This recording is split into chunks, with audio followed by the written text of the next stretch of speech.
ওগো শুনছো, তোমার অন্ধ বাবা সকালে ইটভাটায় পাওনা টাকা চাইতে গিয়েছিল, এখনো ফেরেনি। আমার খুব ভয় করছে। কি বলছো তুমি? বাবা এখনো আসেনি। আমি বাবা কোথায় গেল? বাবার তো চোখ দুটোও অন্ধ। যদি বাবার কোনো বিপদ হয় তবে ওই ইটের ভাটা আমি নিজের হাতে মাটির সাথে মিশিয়ে দেবো। ওই খলিল, আমার বাবাকে এক্ষুনি ছেড়ে দে।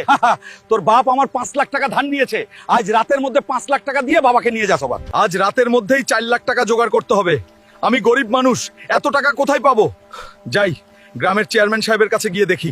চেয়ারম্যান সাহেব, আমাকে 4 লাখ টাকা ধার দিন, আমার অন্ধ বাবাকে বাঁচাতে হবে। আরে জীবন, টাকা কি আমার পকেটে উপচে পড়ছে? তোর তো কোনো জমি জমাও নেই যে বন্ধক রাখবি। আমি টাকা দিতে পারবো না। শোনো শোনো গ্রামবাসী, আজ বিকেলে মাঠে হবে মহা ট্রাক টানা প্রতিযোগিতা।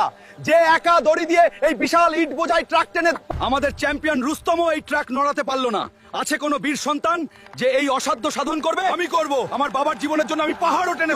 একদিকে 10 টনের বিশাল ট্রাক আর অন্যদিকে জীবন। শুরু হোক শক্তির লড়াই। বন্ধুরা, অন্ধ বাবাকে বাঁচাতে এই অসম্ভবকে আজ আমার সম্ভব করতেই হবে। প্লিজ তোমরা ভিডিওটা লাইক আর সাবস্ক্রাইব করে দাও। তোমাদের সাপোর্ট আমাকে ট্রাক টানার শক্তি দেবে।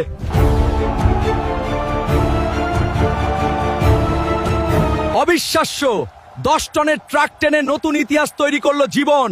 আজকের বিজয়ী জীবন। এই নাও তোমার 4 লাখ টাকা। এই নে খলিল, তোর 4 লাখ টাকা। আমার বাবাকে ছেড়ে দে। এরপর যদি কোনো গরিবের ওপর জুলুম করিস তবে আর ভালো হবে না। চলেন বাবা।